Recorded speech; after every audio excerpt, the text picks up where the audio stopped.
You're listening to the Effective Statistician podcast, a weekly podcast with Alexander Schacht, myself, and Benjamin Pieske, designed to help you reach your potential, lead great science, and serve patients without becoming overwhelmed by work. Today we are talking again about real-world evidence and the viewpoint of the FDA on it.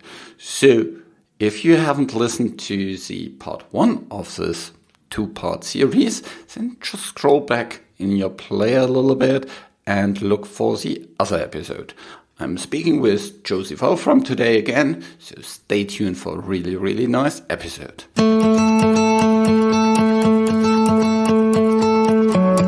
If you're interested in real-world evidence, there is a lot of stuff going on. There's a lot of webinars on the PSI homepage that you can have a look into, and there is also the special interest group. The special interest group on real-world data that is led by Annie Starry is really, really new, but it's also really active already. And so there's a lot of things going on there. If you're interested in this special interest group or any other special interest group, just head over to the PSI homepage. PSI is a community dedicated to leading and promoting the use of statistics within the healthcare industry for the benefit of patients. And you can join this community too. It is only £20 for non-higher income countries and only $95 for higher income countries. Per year, of course. So head over to psiweb.org to learn about this and become a PSI member today. Welcome to another episode of the Effective Statistician, and today it's again with Josie. How are you doing? I'm doing well, thank you. How are you? Very good. It's awesome to talk again. This is the second part of the interview with Josie about real-world data and real-world evidence. And if you haven't checked the first one, then scroll back in your podcast player and look for the other episode, and then maybe listen to this one first. In that episode, we talked about the FDA's perspective on real-world data and real-world evidence, and also how that might be a bit different from other aspects. And we talked about reliability and relevance. And we also talked quite a lot about exposure, because that is so important, and how you can ascertain it, how you can validate it. And from there, I want to go into the second part of this podcast episode and talk a little bit about the outcome ascertainment and validation. So what are the critical pieces we need to think about ascertainment of outcomes there? Before I jump into answering, I probably should share my disclaimer a second time, right? Okay. Yeah, let's just be on the legal safe side. Yeah. Right. So just, to say the opinions expressed in this podcast are solely those of myself and not necessarily those of my employer, Astellas. And Astellas does not guarantee the accuracy or reliability of the information provided herein. So coming back to outcome ascertainment and validation. So what FDA, describe when they talk about outcome ascertainment and validation is that first what you need to do is to generate what they term a conceptual definition for your outcome.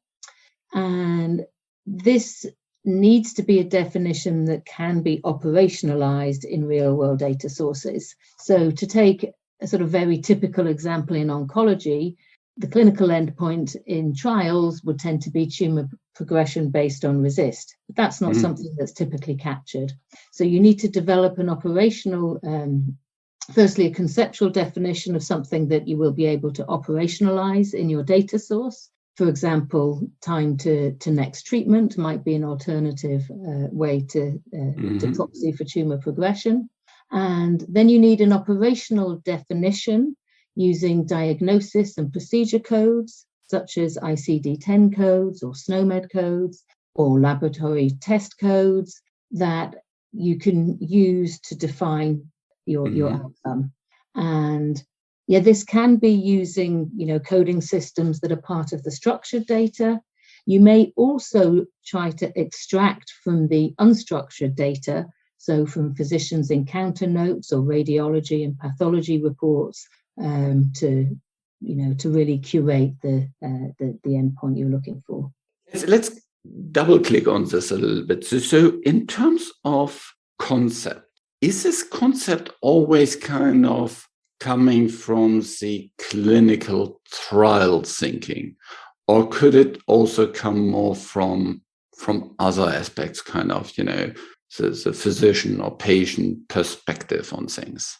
It needs to be an outcome that is being captured as part of routine care. Mm-hmm. So in that sense, you will have that physician's or patient's perspective on that, since it's what is being, monitored in routine care.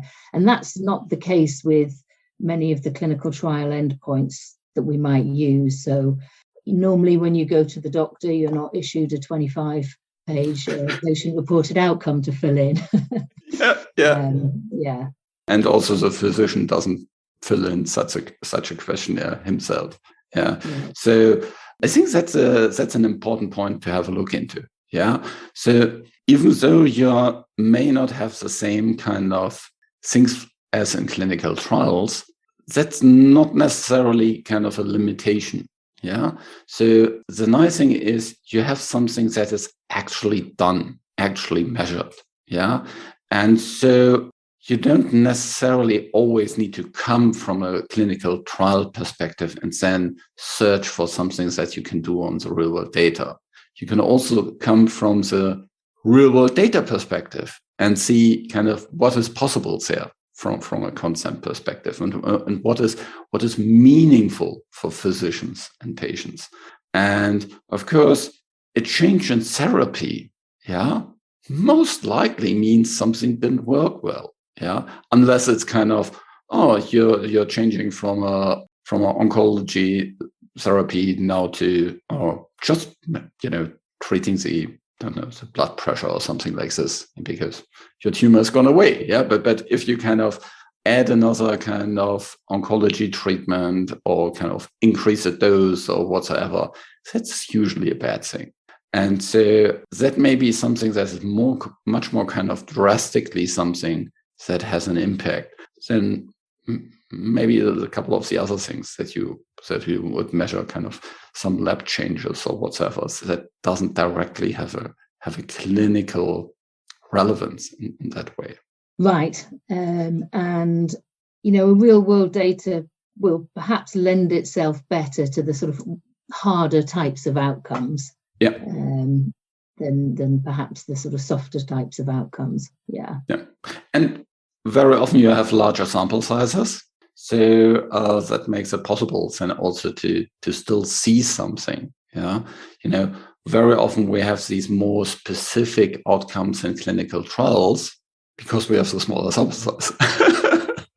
And we need to see something, much more kind of fine-tuned than in this real world data where we maybe have tens of thousands of patients.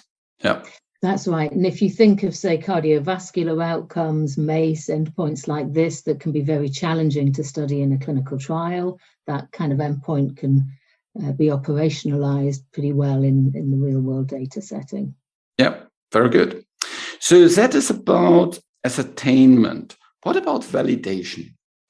Yes, so validation is then the exercise of confirming that the operational definition that you use to extract the outcome from your data source has correctly captured the concept that you define for your outcome.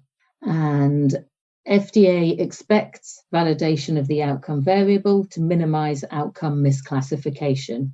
And they state, and here I quote, that ideally, through complete verification of the outcome variable, each subject is assigned an accurate value of the outcome variable to minimize outcome misclassification and improve study internal validity. In practice, a more commonly used approach is to assess the performance of an operational definition in validation studies. So that means using a sample of patients and comparing your classification of the outcome to the original records. Mm-hmm. Yeah. I think what is there probably then also important is understand, are there any factors that would drive misclassification? Yeah. So is there, for example, when you want to compare treatments, hopefully treatment is not a factor that drives misclassification. Yeah. You want to understand what is a bias that you see. Yeah. And in which direction does it go? Generally, misclassification, when it's not driven by any factors, more hides things. So it's probably something that more has an impact on shrinking treatment effects and things like this. Only when there's a variable that is, so to say, influencing and confounds with treatment, then you can have the opposite effect. So these sub-studies are really, really interesting things. How would such a sub-study look like? Well, you may go through an exercise of, if the data source supports it, actually going back to the original, patient medical record and then comparing what you find there versus what you've derived. So perhaps if your study is conducted with claims data, you're able to link that for a certain number of patients with the EMR and compare what you find in the two sources. Yeah, that's a good way. It's kind of like with any other diagnostic tool. You need to find some kind of gold standard that you can compare against, and that gold standard needs to be good enough so that you can know that you really find misdiagnosis, miscategorization. So that's really important. And then, your next step would be to look at things like the sensitivity, the specificity, or the positive predictive value, negative predictive value. And, they have a sort of a discussion about which of those statistics you would be sort of aiming to assess in your validation study, according to whether perhaps you're looking at a rare outcome or a more frequent outcome, etc. So, yeah. So refresh your knowledge about diagnostic statistics. Right. quite a lot. With COVID, we've all been refreshing our minds on yeah, for sure. Probably everybody was questioned about kind of sensitivity and specificity, and then positive and negative predictive values of COVID tests. Yeah, for sure. Awesome, very good. There's one other really important thing that I wanted to touch base in this second part of the episode, of the podcast episode, is and that's pre-specification. What's the FDA's approach on pre-specification with real-world data? Pre-specification is a strong theme that's come through in their draft guidances. Pre-specification in the clinical trial setting, I think we all understand what that means, because before you actually collect your data, you say what you're going to do with your data at the end, or at a minimum, you have a very specified plan, before you unblind. But how can we really pre-specify a study using data that's actually already been collected? It's the same principles. What they want to avoid is that researchers have been in the data and actually know the answer to their research questions before declaring what their objectives and methods are. So here, pre-specification means, in advance of conducting the analyses, and this is important to avoid cherry-picking results. Issues I think a statistical audience is very familiar with, but how are we going to make sure this happens? So it's a little bit harder to really demonstrate pre-specification in the situation where that data is sort of already existing. But FDA do sort of have a couple of key recommendations around that to help, reassure them that what you're doing really is pre-specified, and so that you have a kind of trail to demonstrate that. Yeah, I think this is really, really hard. It's really hard because imagine you work on your treatment. yeah, and there's multiple treatments in the same class that are all developed, yeah. So probably you're not the only one looking into this data, because all the other companies also have the same thing, yeah. You're going to a CRO, yeah, that has the access to this data and uses this data. They might have just done more or less the exact same stuff for another sponsor, yeah. So having this pre-specified is really, really tricky, yeah, because you can never really 100% be sure that people haven't seen the data before. The other thing is, I think you need to have a certain level of expertise on the data to actually conduct the analysis and pre-specify the analysis. Yeah. So you need to have some kind of knowledge about the data, about the database, the structure of the database, how many patients are in there. You usually do some kind of feasibility studies before you actually do all these analysis. So through that, you'll always, dip your toe into the water already. Yeah. And so you'll be kind of, I think it's really hard to come with this pre-specification. However, I think pre-specification is, for me, one way to address this problem of cherry picking. Yeah. And I think it's just one way. Yeah. The other way of assessing cherry picking is looking more into how robust are your analysis. Yeah. If you change a little bit here and there, yeah, your assumptions, does that make a big impact? Yeah. If you think about, let's say, your outcome concept, yeah, if you change things in there, does it dramatically change the analysis? If you think about your exposure, if you change something in there, does it dramatically impact the analysis? Yeah. Are the effects that you see really big? Yeah. Or are they just detectable? Yeah. If they're really big, yeah, then probably, no matter what you change, they will still be rather big. Yeah. But if you need to do a lot of fine tuning here and there in your parameters, I'm not sure pre-specification will save you. and say, well, we have pre-specified all these 25 different definitions. And only with this combination of all these definitions, we get to p-value of 0.45. If we change anything, we don't see anything anymore. What's your point on that? Yeah, you raised lots of great and really interesting points there. So picking up on you can't really not look at all at your data source before you commit to using it for your study. Yes, you're right. You need to do some kind of study feasibility. How are you going to know that you have enough patients to meet your study objectives if you haven't at least queried the data sufficiently to know how many patients have your disease under study? So, the guidelines do distinguish between data access for purposes of checking for study feasibility versus purposes of the actual analysis to support study objectives. I think the golden rule is, don't look at outcomes by exposure group.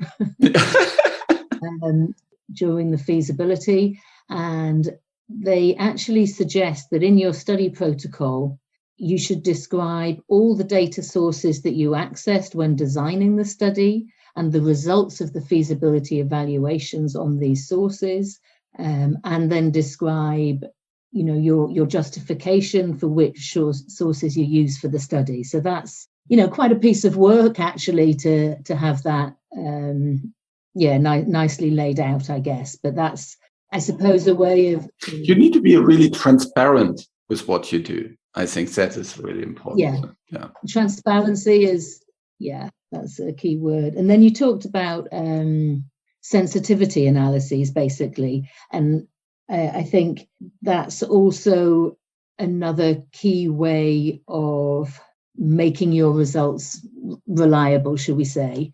So if it's pre-specified, it's more convincing. If your results are robust to a series of ideally also pre-specified sensitivity analyses, that I think is also going to be strongly supportive of the conclusions. And, as you said, the size of the effect is important in terms of feeling or of a study being able to sort of support decision making. And there are methods where you can sort of look at how much bias would there need to be to take away my effect. So like a sort of e-value. It's a bit like a tipping point type analysis. Yeah, I really like this kind of tipping point analysis. Yeah, to say how much would we kind of need to torture the data, so to say, to skip, get to a completely different outcome, and then assess, is it realistic that, the data are set wrong? And if that is kind of pretty unrealistic, yeah, then I think you have a really, really good claim for your data. Awesome, very good. So these were 2 outstanding episodes about real-world data, real-world evidence, what the FDA thinks about it, and what you can do to run a really, really good real-world evidence study. Josie, any final thoughts from you that helps the readers in terms of working with this guideline? And by the way, we'll put lots of references on all of these into the show notes. So any final points in terms of FDA and real-world evidence, your thoughts on that? Actually, we were just talking about pre-specification and transparency. Perhaps one piece I didn't mention there is they are asking for sponsors to publicly post their protocols in advance. So I think that's also a best practice that, may become more of a standard, should we say, so on clinicaltrials.gov, etc. Any last thoughts? Well, I guess maybe just to mention that, we talked mostly about, using electronic health records and medical claims data to support regulatory decision making. There's also a guidance document about using registries, which has very similar themes. And, they talk both about designing a registry and reusing data from existing registries. So these can be a really, great and rich source for real world data studies. And I think we can expect more guidance coming in the future around statistical design aspects. So I'm quite excited to see what comes through on that. Yeah, it's definitely an area where there's a lot of things going on. And if you are still kind of, thinking about what are kind of opportunities for your career, moving into real world data is actually quite fascinating area.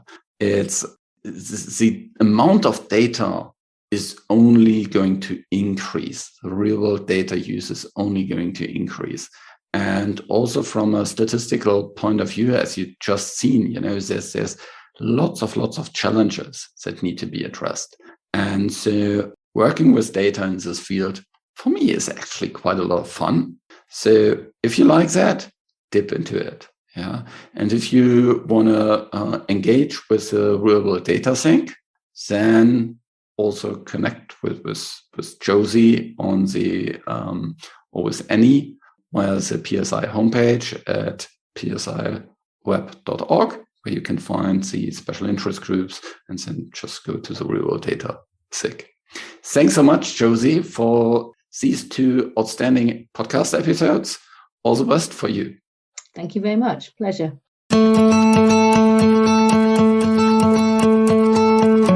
This show was created in association with PSI. Thanks to Rain and Casey, who help with the show in the background, and thank you for listening.